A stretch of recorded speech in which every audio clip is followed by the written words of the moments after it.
नमस्कार दोस्तों, स्वागत है आप सभी का। मेरा नाम है प्रेमपाल सिंह। आप जुड़ चुके हैं the road of the vision YouTube channel से।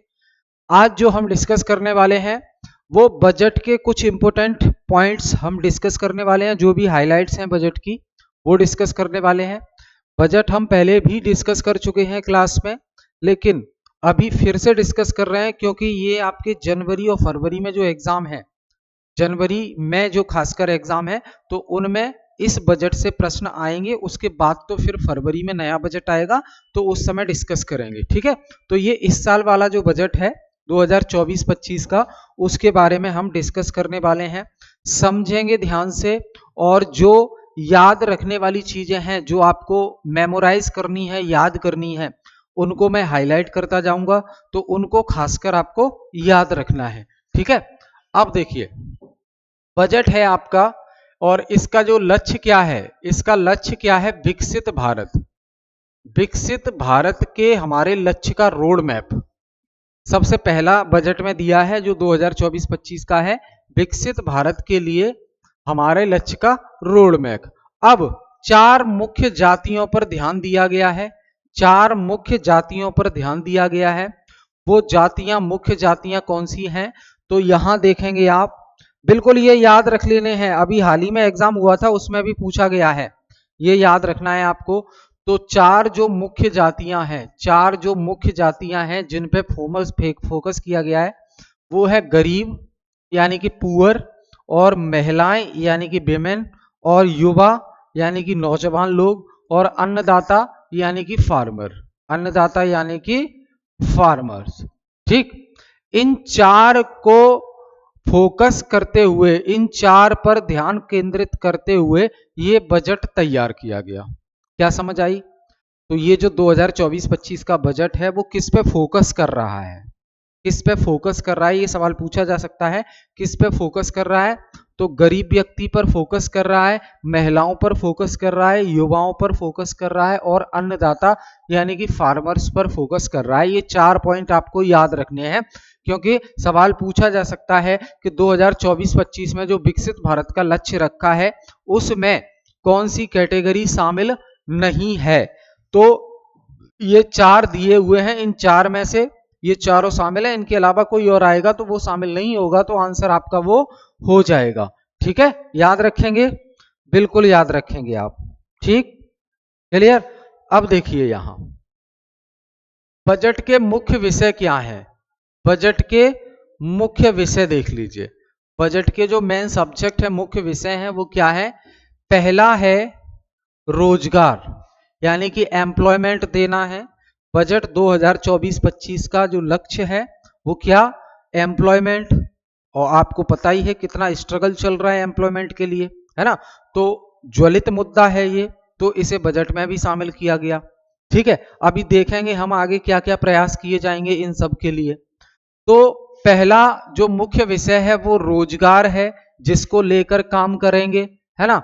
और जो दूसरा है वो है कौशल प्रशिक्षण, यानी कि स्किल ट्रेनिंग। क्या है? Skill training.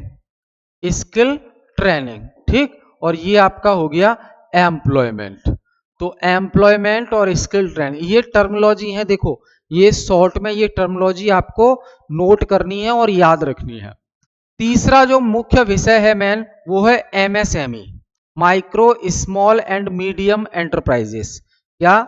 MSME, micro small and medium enterprises. और चौथा है आपका मध्यम वर्ग, यानी कि middle class, middle class people. ठीक, मध्यम वर्ग। तो क्या याद रखना है इसमें? बजट 2024-25 के जो मुख्य विषय हैं वो कौन से हैं? रोजगार, कौशल प्रशिक्षण, MSME और मध्यम वर्ग, ये है ना? और जो कितने लोगों के लिए काम किया जाएगा, तो उसमें वोमेन, पुअर, अन्नदाता, ये सब आ जाएंगे। ठीक, तो ध्यान रखेंगे मुख्य विषय क्या हो गए? रोजगार, कौशल विकास, MSME और मध्यम वर्ग। याद रहेगा? चलिए आगे देखेंगे हम। अब हम बात करेंगे विकसित भारत के लिए प्राथमिकताएं, प्रायोरिटीज क्या है। प्रायोरिटीज क्या है विकसित भारत की?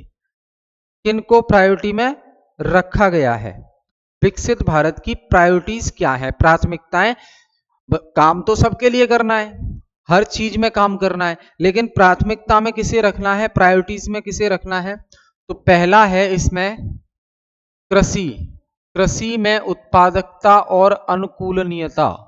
कृषि में उत्पादकता और अनुकूलनीयता, ये आपका पहली प्रायोरिटीज है, ये आपकी प्राथमिक प्रायोरिटीज है। अब इसमें कैसे क्या काम होगा, तो देखो, परिवर्तनकारी कृषि अनुसंधान, परिवर्तनकारी कृषि अनुसंधान यानी कि एग्रीकल्चरल रिसर्च सेंटर, ठीक है। तो उत्पादकता बढ़ाने के लिए और जलवायु के अनुकूल किस्मों के विकास पर जोर देने के लिए कृषि अनुसंधान व्यवस्था की व्यापक समीक्षा की जाएगी।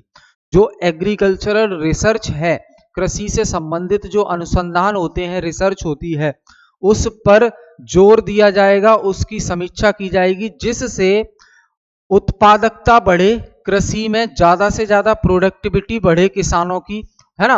और ऐसी किस्म का विकास किया जाएगा, यानी कि ऐसे किस्म के बीजों का विकास किया जाएगा जो अनुकूल हो जलवायु के, जलवायु के अनुकूल हो, यानी कि जलवायु भी अधिकतर ज्यादातर उनको प्रभावित न कर पाए।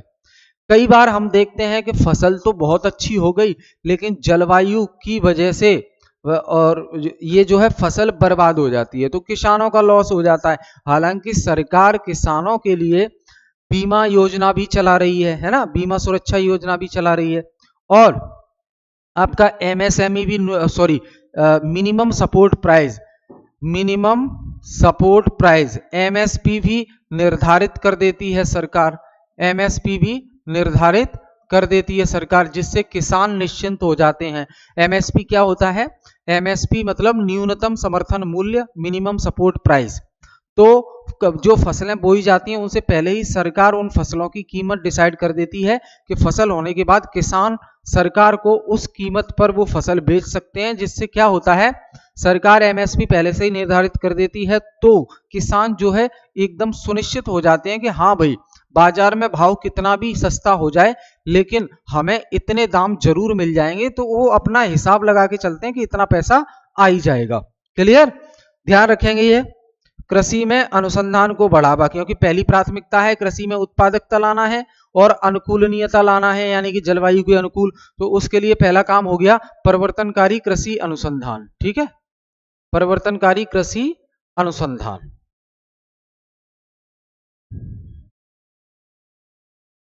ये देखिए, और आगे क्या कह रहे हैं, राष्ट्रीय सहकारिता नीति, राष्ट्रीय सहकारिता नीति आएगी तो सहकारी क्षेत्र के प्रणालीगत, व्यवस्थित और चहुमुखी विकास के लिए, तो जो सहकारी क्षेत्र है, कोऑपरेटिव सेक्टर, उसके ऑलराउंड डेवलपमेंट के लिए एक पॉलिसी बनाई जाएगी, ठीक है। आत्मनिर्भरता यानी कि सेल्फ डिपेंडेंसी, सेल्फ रिलायंस, तो सरसों में मूंगफली, तिल, सोयाबीन और सूरजमुखी जैसे तिलहनों के लिए आत्मनिर्भरता लाई जाएगी, यानी कि सरसों, मूंगफली, तिल, सोयाबीन और सूरजमुखी जैसी ये जो तिलहन फसलें हैं, इनमें आत्मनिर्भरता लाई जाएगी, यानी कि इनकी इंपोर्ट, हमें इनका आयात दूसरे देशों से ना करना पड़े, अपने देश में ही हो जाए। फिर नई किस्मों की शुरू करना होगा, नई किस्मों को शुरू करना होगा, है ना। किसानों की खेती बाड़ी के लिए 32 कृषि और बागवानी फसलों की 109 नई उच्च पैदावार वाली जलवायु अनुकूल किस्में जारी की जाएंगी, यानी कि जो 32 कृषि और बागवानी फसलें हैं, कृषि फसलें और बागवानी की जो फसलें हैं, हॉर्टिकल्चर, उनकी जो 32 फसलें हैं, उनके लिए 109 नई उच्च पैदावार वाली जलवायु अनुकूल किस्में जारी की जाएंगी। किस्म मतलब समझते हैं बीज, ठीक है, जिससे फसल उत्पादन होगा, वो नए बीज जारी किए जाएंगे, ठीक। सब्जी उत्पादन और आपूर्ति श्रृंखला, सब्जी उत्पादन और आपूर्ति श्रृंखला, तो उपज के संग्रहण यानी कि इकट्ठा करना, है ना, भंडारण, विपणन सहित सब्जी आपूर्ति श्रृंखलाओं के लिए किसान उत्पादक संगठनों, सहकारी समितियों और स्टार्टअप को बढ़ावा दिया जाएगा।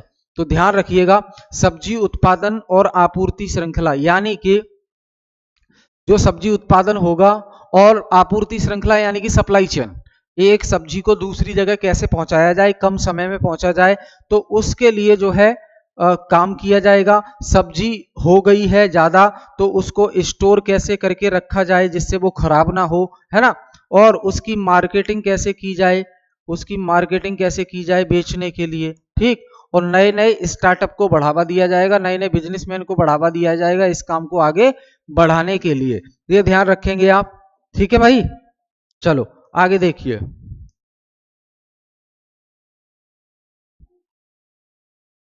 प्राकृतिक कृषि, नेचुरल फार्मिंग। प्राकृतिक कृषि का कॉन्सेप्ट क्या है नेचुरल फार्मिंग का? तो अगले 2 सालों में पूरे देश में 1 करोड़ किसानों को, ये जो अंडरलाइन कर रहा हूं मैं वर्ड, ये आपको याद रखने हैं। अगले 2 सालों में पूरे देश में 1 करोड़ किसानों को प्रमाण पत्र और ब्रांडिंग द्वारा सहायता देकर प्राकृतिक कृषि शुरू की जाएगी, नेचुरल फार्मिंग शुरू की जाएगी, ठीक है।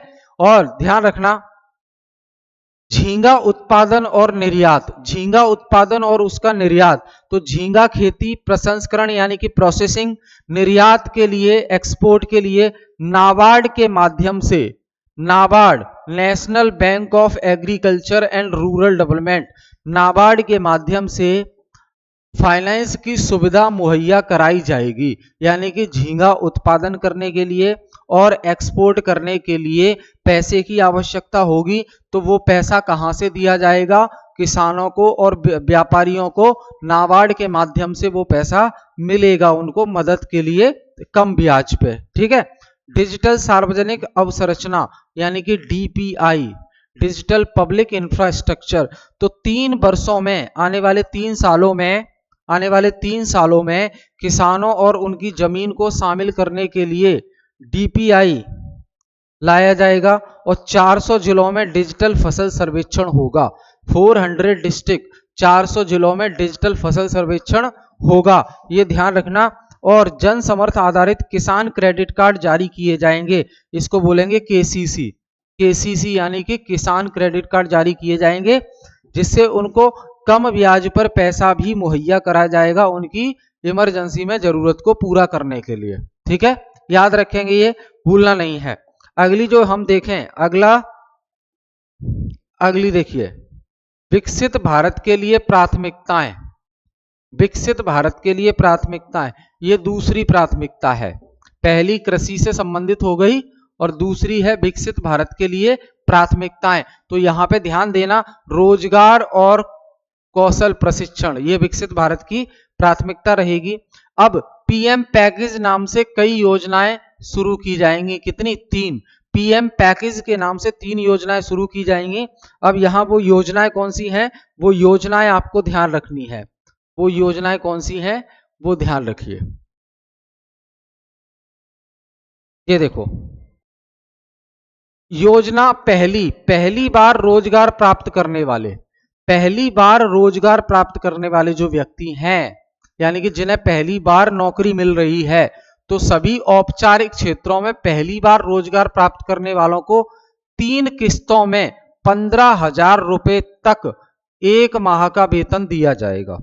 3 किस्तों में 15,000 यानी कि 5-5 बार, ठीक है। इससे 2,10,000 युवाओं को 200, हाँ ठीक है ठीक है ठीक है, 210 लाख युवाओं को लाभ प्राप्त होने की आशा है, ठीक है। इससे इतने युवाओं को लाभ प्राप्त होगा, इस बात को समझ रहे हैं आप। जिन्हें पहली बार नौकरी मिलेगी, पहली बार औपचारिक क्षेत्रों में पहली बार रोजगार प्राप्त करेंगे, तो 3 किस्तों में उन्हें 15,000 रुपए तक 1 महीने का वेतन मिलेगा, ठीक। दूसरा है विनिर्माण क्षेत्र में, यानी कि इंफ्रास्ट्रक्चर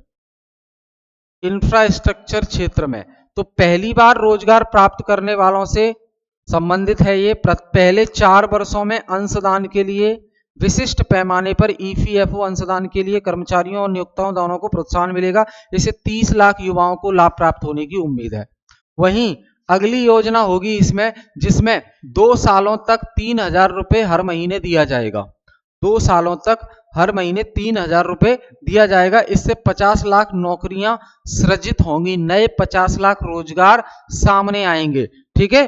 ध्यान रखेंगे, ये क्लियर है। आगे देखिए, कौशल प्रशिक्षण कार्यक्रम देखेंगे यहाँ। कौशल प्रशिक्षण कार्यक्रम 5 वर्षों की अवधि में 20 लाख युवाओं को कौशल प्रशिक्षण दिया जाएगा, स्किल की ट्रेनिंग दी जाएगी। आपको पता है प्रधानमंत्री कौशल विकास योजना चल रही है, तो उसके तहत स्किल सिखाई जाती है, आपको ट्रेनिंग दी जाती है, कंप्यूटर कोर्स कराए जाते हैं, कढ़ाई बुनाई मशीन चलाना, ये सब सिखाया जाता है उसमें, है ना।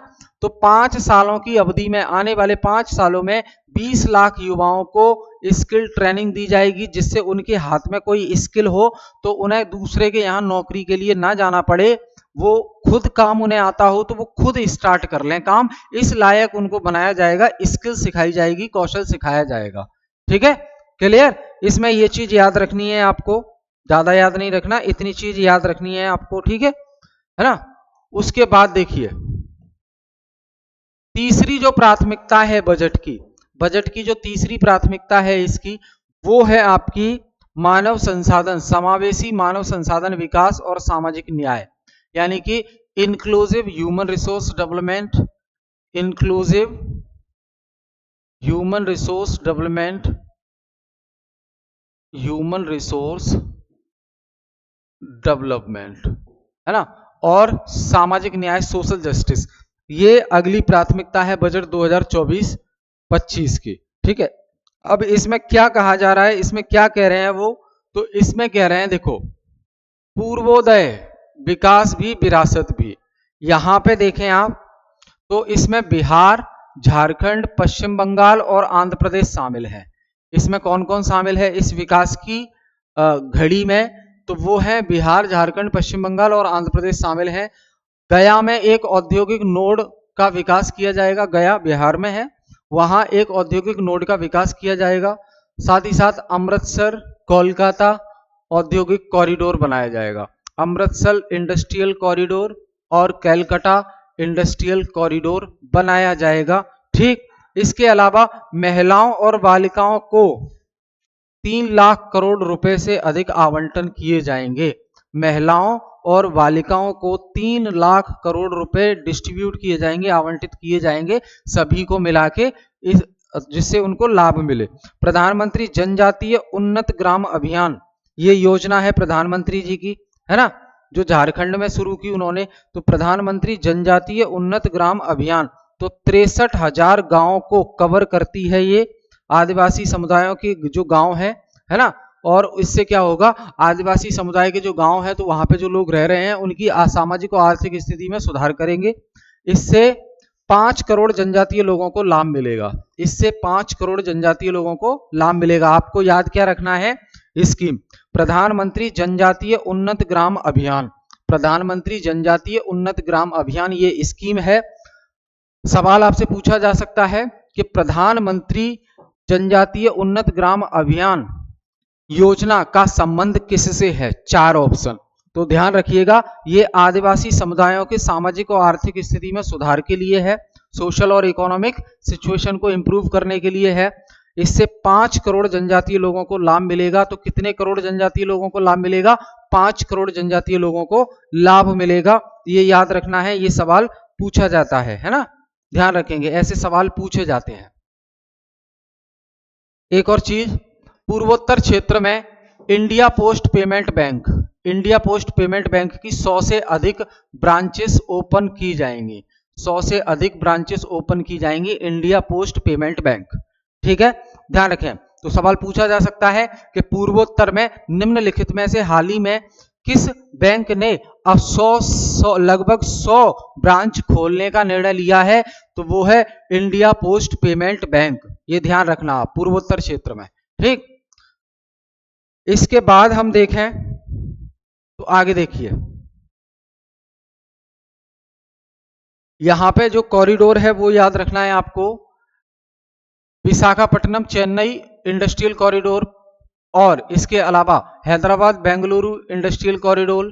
ठीक, तो इनमें बिजली, रेल, सड़क और पानी इनको मुहैया कराया जाएगा। ठीक है, अगला हम बात करेंगे, अगली जो प्राथमिकता है, जो चौथी प्राथमिकता है बजट 2024-25 की, विकसित भारत के लिए प्राथमिकताओं में आता है, चौथी प्राथमिकता है विनिर्माण और सेवाएं, इंफ्रास्ट्रक्चर और सर्विसेज, इंफ्रास्ट्रक्चर और सर्विसेज। ठीक है, अब इसमें क्या किया जाएगा इंफ्रास्ट्रक्चर और सर्विसेज में, तो देखो विभिन्न निर्माण क्षेत्र में एमएसएमई के लिए ऋण गारंटी योजना। एमएसएमई समझ रहे हैं ना, अभी बात की हमने एमएसएमई यानी कि micro small and medium enterprises, जो छोटे सूक्ष्म उद्योग हैं, सूक्ष्म लघु उद्योग हैं, उनके लिए ऋण की गारंटी यानी कि लोन की गारंटी है, जिससे उन्हें फंडिंग की प्रॉब्लम ना आए और वो अच्छे से काम कर सकें। ये किसके लिए, विभिन्न निर्माण और सेवाओं के लिए, है ना। और फिर एमएसएमई को ऋण के लिए नया निर्धारण मॉडल बनाया जाएगा ऋण लेने के लिए। मुद्रा ऋण तरुण नाम की श्रेणी में ऋण सीमा का वर्तमान 10 लाख रुपए से बढ़ाकर 20 लाख कर दिया है। एक योजना चलती है, ध्यान रखेंगे, आप पूछा जाता है वो योजना कौन सी है, तो पीएम मुद्रा योजना। पीएम मुद्रा योजना, तो पीएम मुद्रा लोन योजना के तहत 10 लाख रुपए तक कर्ज दिया जाता था। जो भी व्यक्ति अपना खुद का काम स्टार्ट करना चाहता है और उसे शुरुआत में वर्किंग कैपिटल की आवश्यकता है, यानी कि शुरुआत में जो पूंजी लगेगी बिजनेस में उसके लिए पैसे की आवश्यकता है, तो पीएम मुद्रा लोन योजना के तहत 10 लाख रुपए तक उसको दिया जा सकता था। लेकिन अब वो लिमिट 10 लाख से बढ़ाकर 20 लाख कर दी गई है इस बजट में। ठीक है, तो आपको अगर आवश्यकता हो अपना व्यापार करने के लिए पैसे की, तो आप जो है बैंक जा सकते हैं, ठीक, ध्यान रखेंगे। और स्ट्रेस अवधि के दौरान एमएसएमई को ऋण सहायता। स्ट्रेस समझ रहे हैं, जब एमएसएमई जूझ रहे हो, फंड की किल्लत से जूझ रहे हो, पैसे की कमी से जूझ रहे हो, तो ऐसी स्थिति में भी ऋण हेल्प प्रदान किया जाएगा बैंकों के द्वारा। ठीक है, ध्यान रखेंगे। राष्ट्रीय औद्योगिक कॉरिडोर विकास कार्यक्रम के तहत 12 औद्योगिक पार्क बनाए जाएंगे। 12 इंडस्ट्रियल पार्क का निर्माण किया जाएगा, 12 इंडस्ट्रियल पार्क का निर्माण किया जाएगा इस बजट के अनुसार। ठीक है, तो ध्यान रखेंगे, सवाल पूछा जा सकता है कितने इंडस्ट्रियल पार्क, 12 इंडस्ट्रियल पार्क। बहुत बढ़िया।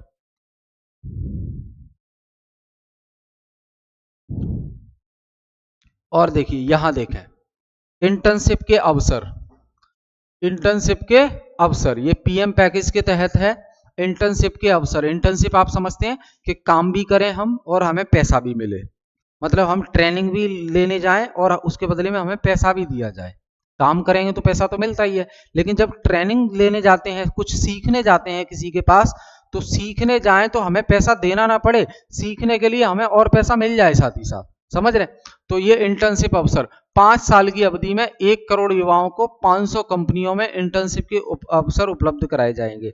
जो नए नए पास आउट होते हैं, नए ग्रेजुएशन पास आउट करते हैं, उन्हें कोई एक्सपीरियंस नहीं होता, कोई अनुभव नहीं होता, जिसकी कमी की वजह से, अनुभव की कमी की वजह से उन्हें प्राइवेट कंपनीज में भी नौकरी नहीं मिल पाती है। तो ऐसे 1 करोड़ युवा, लगभग 1 करोड़ युवाओं को आने वाले 5 सालों में जो 500 टॉप कंपनीज हैं इंडिया में, 500 टॉप कंपनीज, उनमें इंटर्नशिप की अपॉर्चुनिटी मिलेगी।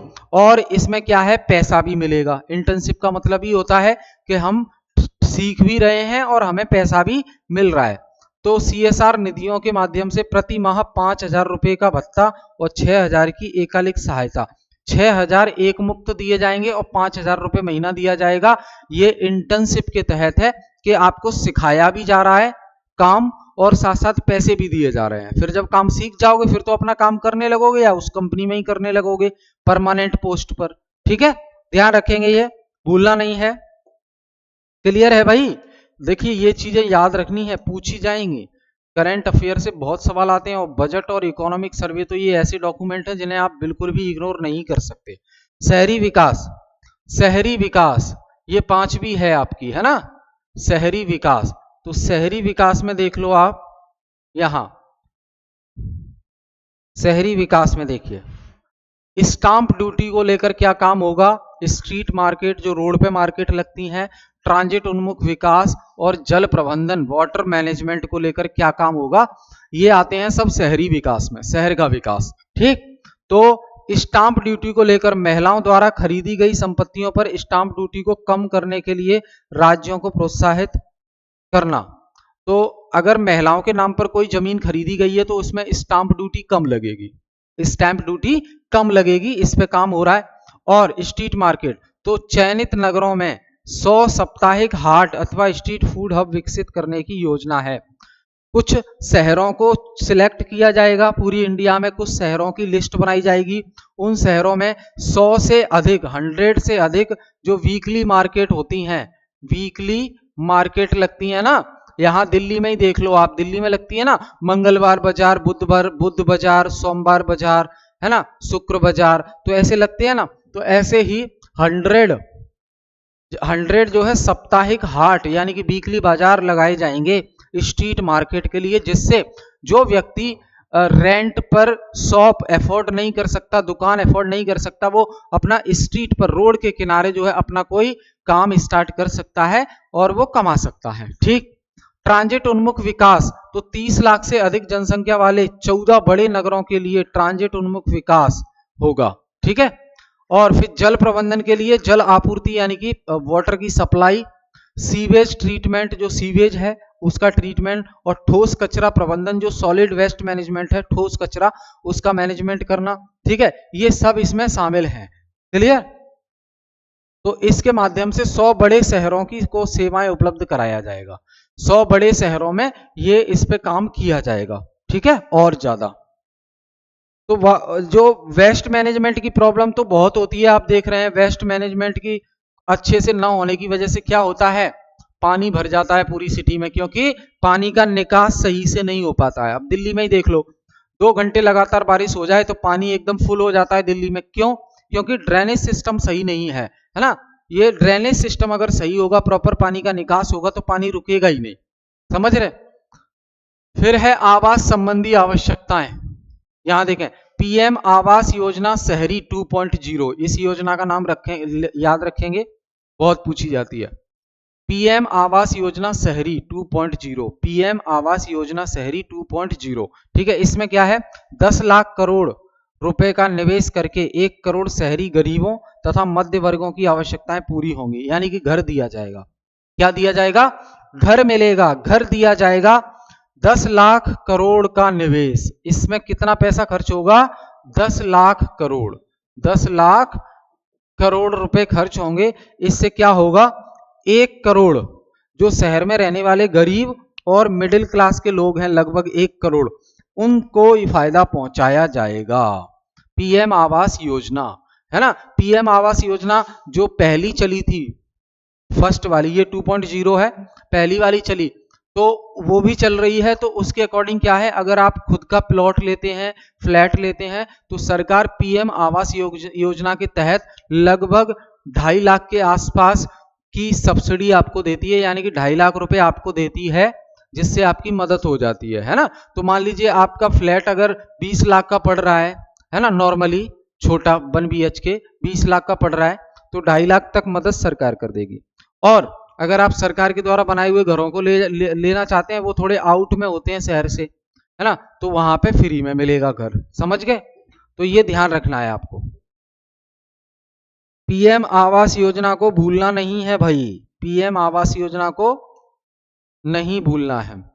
अगली जो है ऊर्जा सुरक्षा, अगली प्राथमिकता क्या है, ऊर्जा सुरक्षा। तो ऊर्जा सुरक्षा में देख लीजिए आप, कुछ चीजें आपको याद रखनी है, जैसे भारत लघु मॉड्यूलर रिएक्टर और नाभिकीय ऊर्जा के लिए नई प्रौद्योगिकियों का अनुसंधान और विकास, एनर्जी प्रोडक्शन के लिए, एनर्जी को और बढ़ाने के लिए जो है अनुसंधान किया जाएगा, एंड रिसर्च की जाएगी, है ना, और नए जो ऑप्शंस हैं उनकी तलाश की जाएगी। और उसके साथ ही AUSC ताप विद्युत संयंत्र, AUSC जो ताप विद्युत संयंत्र है यानी कि प्लांट है, तो NTPC आपने सुना है, नेशनल थर्मल पावर कॉरपोरेशन, तो NTPC और BHEL, Bharat heavy electrical limited का एक ज्वाइंट प्रयास रहेगा, पूर्ण क्षमता वाले 800 मेगावाट के वाणिज्यिक संयंत्र की स्थापना करेगा। 800 मेगावाट तक बिजली उत्पादन किया जाएगा, थर्मल पावर जनरेट की जाएगी। ठीक है, ध्यान रखेंगे आप। ये योजना याद रखनी है, पीएम सूर्य घर मुफ्त बिजली योजना, पीएम सूर्य घर मुफ्त बिजली योजना, ध्यान रखेंगे भूलेंगे नहीं, पीएम सूर्य घर मुफ्त बिजली योजना। तो देखो 1 करोड़ घरों को मुफ्त बिजली मिलेगी, 1 करोड़ घरों को मुफ्त बिजली मिलेगी। मुफ्त का मतलब क्या है, कुछ यूनिट्स तक मुफ्त मिलेगी, ऐसा नहीं है कि पूरी मुफ्त मिल जाए। तो 1 करोड़ घरों को मुफ्त बिजली मिलेगी, 300 यूनिट प्रति माह, हर महीने 300 यूनिट तक बिजली मुफ्त दी जाएगी, हर महीने 300 यूनिट तक बिजली कैसे दी जाएगी, मुफ्त दी जाएगी। और अब तक 1.28 करोड़ पंजीकरण और 14 लाख आवेदन हो चुके हैं। 1 करोड़ 28 लाख रजिस्ट्रेशन और 14 लाख आवेदन हो चुके हैं इस स्कीम के लिए, जिसका नाम है पीएम सूर्य घर मुफ्त बिजली योजना। ठीक है, याद रखेंगे, भूलेंगे नहीं, बहुत बढ़िया। आगे देखिए, अवसंरचना, अवसंरचना देखिए,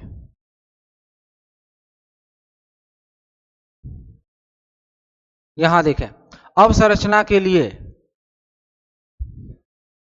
11,11,111, ये करोड़ में है आंकड़े, है ना, तो ये इतने की सहायता की जाएगी। और साथ ही साथ जो ब्याज मुक्त ऋण है, यानी कि बिना ब्याज के लोन मिलेगा 1.5 लाख करोड़ रुपए, है ना, इतने का टोटल दिया जाएगा।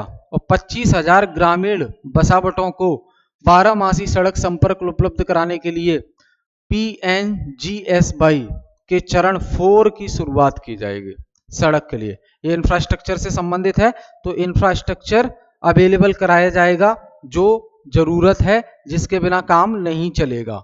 ठीक है, ये ध्यान रखेंगे।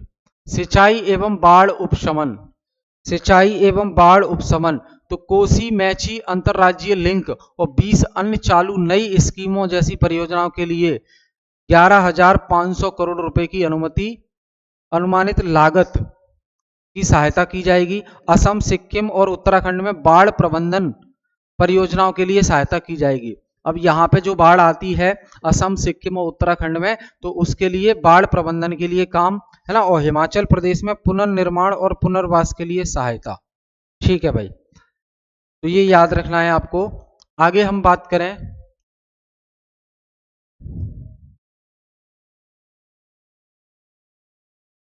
ये पर्यटन को लेकर है। देखो, काशी विश्वनाथ मंदिर कॉरिडोर के मॉडल पर विष्णुपद मंदिर कॉरिडोर और महाबोधि मंदिर कॉरिडोर का विकास होगा। काशी विश्वनाथ मंदिर कॉरिडोर तो है, इसी की तर्ज पर विष्णुपद मंदिर कॉरिडोर और महाबोधि मंदिर कॉरिडोर बनाया जाएगा। हिंदुओं, बौद्धों और जैनों के लिए धार्मिक महत्व के स्थल राजगीर के व्यापक विकास की पहल की जाएगी। और नालंदा विश्वविद्यालय को पर्यटन के लिए विकसित किया जाएगा। नालंदा विश्वविद्यालय को पर्यटन के लिए विकसित किया जाएगा। तो ऑलरेडी उसका जो है नरेंद्र मोदी ने उसको दोबारा से रीओपन कर दिया है और उसमें कुछ पैसा इनोवेशन के लिए खर्च किया गया है। उड़ीसा को सर्वोत्कृष्ट पर्यटन स्थल बनाने वाली इसकी दृश्यात्मक सुंदरता, मंदिरों, स्मारकों, कारीगरों, वन्य जीव अभ्यारण्यों के लिए विकास के लिए सहायता की जाएगी। अब उड़ीसा जो है उसमें बहुत सी चीजें हैं पर्यटन के लिए, टूरिज्म के लिए, तो उसको और डेवलप किया जाएगा। ठीक है, याद रखेंगे आप, भूलना नहीं है। ठीक है, चलो आगे देखिए।